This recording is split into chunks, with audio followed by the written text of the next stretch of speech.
Pinabati kami, sir, na sakto kumakain ako ngayon. Actually, funny story. Yung nalaman ko, tapos yung pag-uwi ko, yung mga kapatid ko nag-order na. Diretso na sa bola. Sabi ko, guys, sir, nakakulit ako. Sabi talaga. So, very happy namin nun.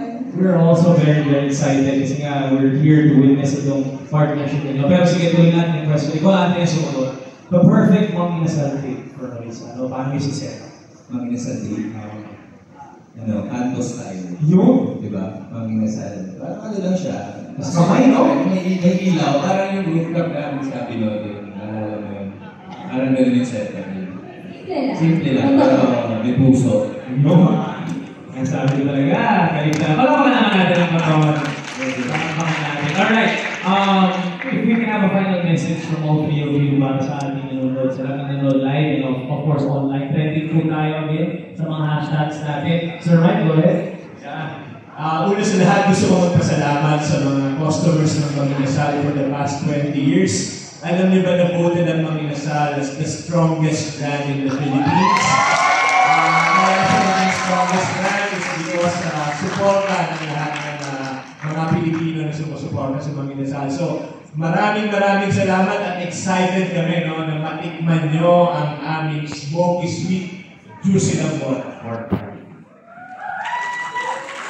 Go ahead, Anthony. Yes, first of all, pasalamat syempre sa lahat ng mga nandito ngayon and sa mga nanonood sa amin online. And of course, maraming salamat Kuya May. Papabalik. Ang inasal sa opportunity na binigay sa represent yung pork ng Pilipinas. And ayun, enjoy. Ako naman po, sobrang thank you, Sir Mike and the Mang Inasal family for having us. Until now, kahit na-launch na kami, siguro hanggang sa gitna ng kontrata natin. Hindi pa rin ako makapaniwala. Sobrang over the moon po ako sa feeling na isa po akong endorser ng Mang Inasal. Sobrang happy po ako and very excited po ako sa partnership natin and sobra sana maging blessed itong partnership natin. And thank you po sa media na nandito ngayon. Sobra kaming nag-enjoy. And Kuya Mike, thank you as well. And sa Mathon, Marcellers, at mga Jenningsters na nanonood online. Thank you sa suporta at thank you sa pag-tweet. Love you guys. Love you